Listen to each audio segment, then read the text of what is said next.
Yo, what's up brothers? Ketemu lagi di Mangga Yo, channel yang favorit kalian buat tahu cerita tentang berandalan-berandalan di kota Toarushi. Jadi nggak usah lama-lama, langsung saja markilai. Mari kita mulai.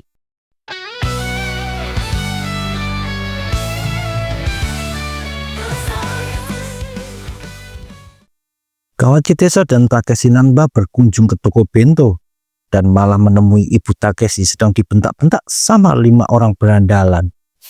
Setelah dapat keberanian dari Teso, akhirnya Nanba maju dan menghadik 5 berandalan yang adalah orang-orang yang dulu sering membuli dirinya.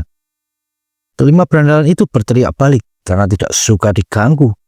Salah satunya mendengar Takeshi memanggil wanita penjaga bento sebagai ibu. Dia melirik ke name tag bertuliskan Nanba. Dia langsung menoleh dan bertanya, apa orang besar bermasker ini adalah Nanba Takeshi? Karena identitasnya ketahuan, Takeshi langsung panik. Berandalan lain juga jadi penasaran mendengar nama Nanba. Pemimpin rombongan itu maju mendekat dan menarik lepas masker dengan paksa yang sedang dipakai sama Takeshi.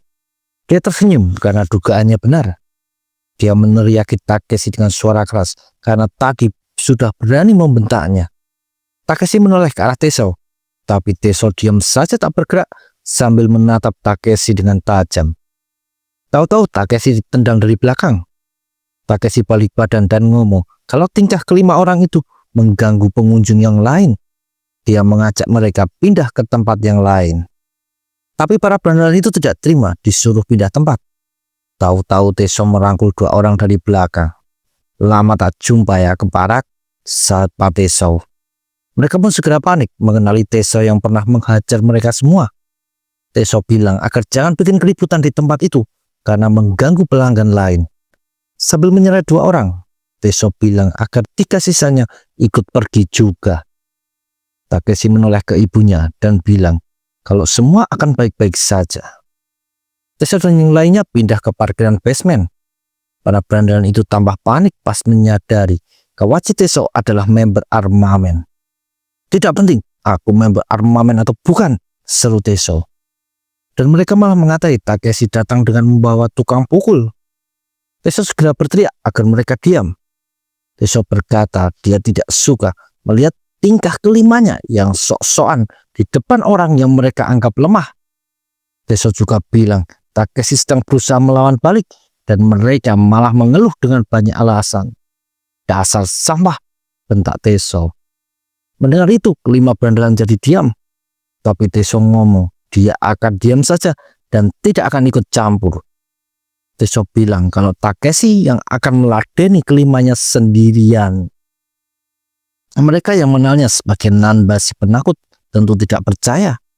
Begitupun si Takeshi Nanba yang menoleh ke arah Teso yang langsung bertanya, apa Takeshi ini benar-benar ingin berubah? Yang ditanya langsung dilema. Kelima berandalan itu bertanya apa benar Teso nggak akan membantu?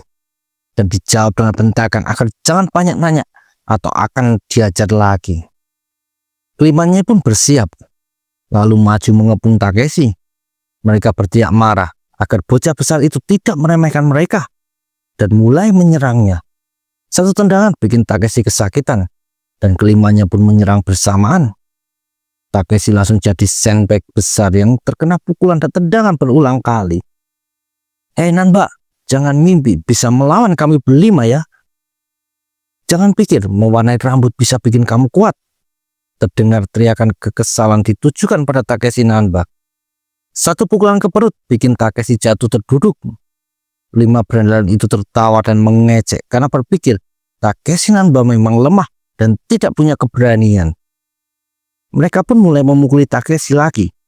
Tapi pas salah satunya bilang akan sering mengganggu Takeshi dan sang ibu, sesuatu berubah. Takeshi diam tak bergerak meski satu tinju kena telak di wajahnya. Yang lain ikut heran juga. Tapi segera maju dan mengeroyok Takeshi lagi. Tapi sasaran mereka tetap berdiri kokoh, tidak bergeming sama sekali.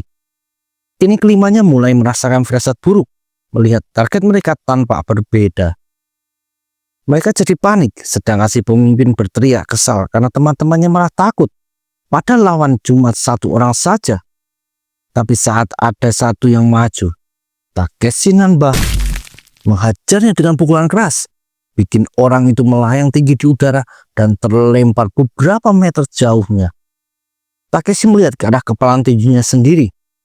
Dia ingat perkataan Teso tentang datangnya waktu. Dia harus melindungi hal yang berharga. Kini tatapan Takeshi Nanba berubah. Tidak lagi menampakkan ketakutan.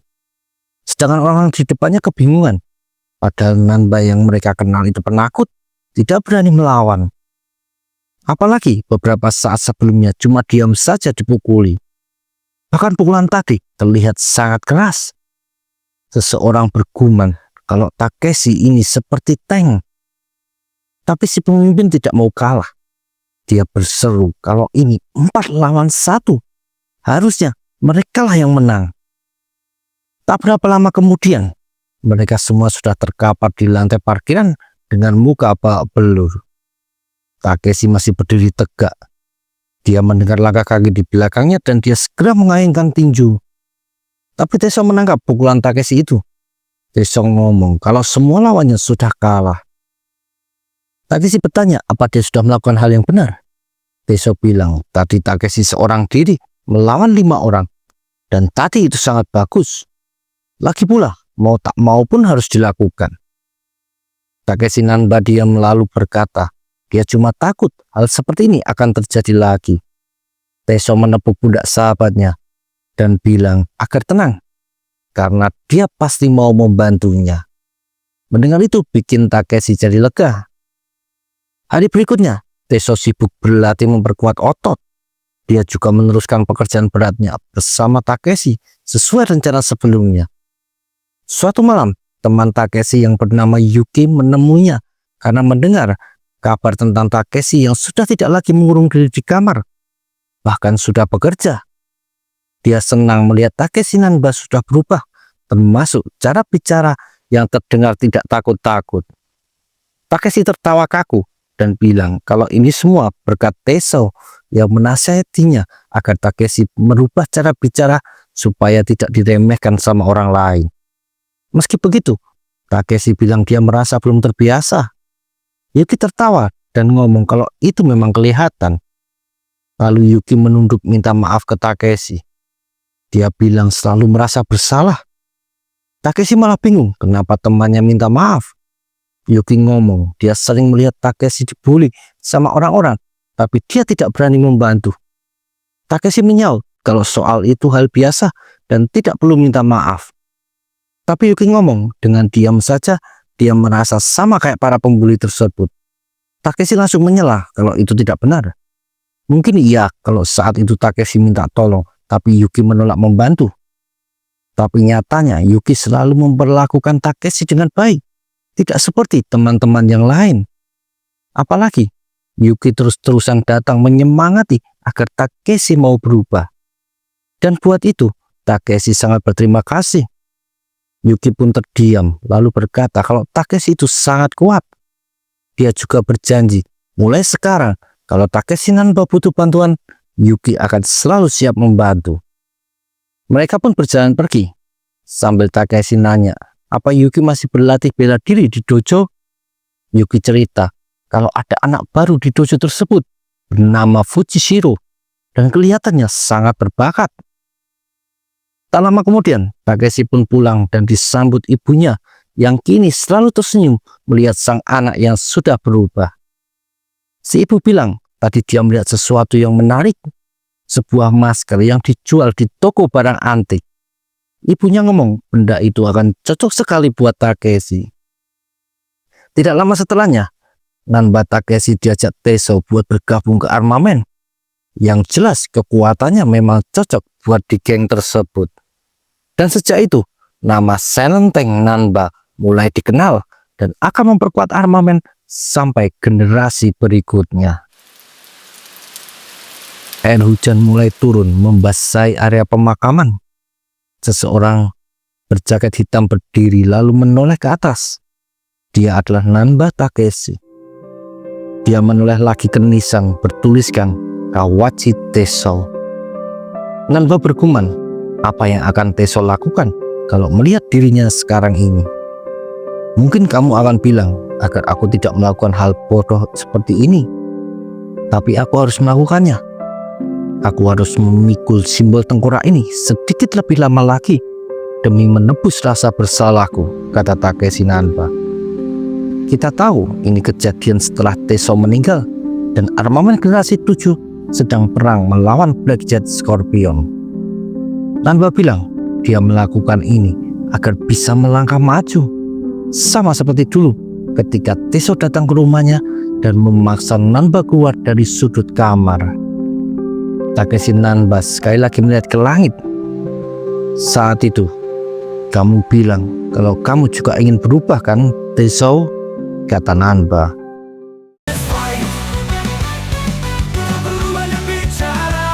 Mari saling tinju saja.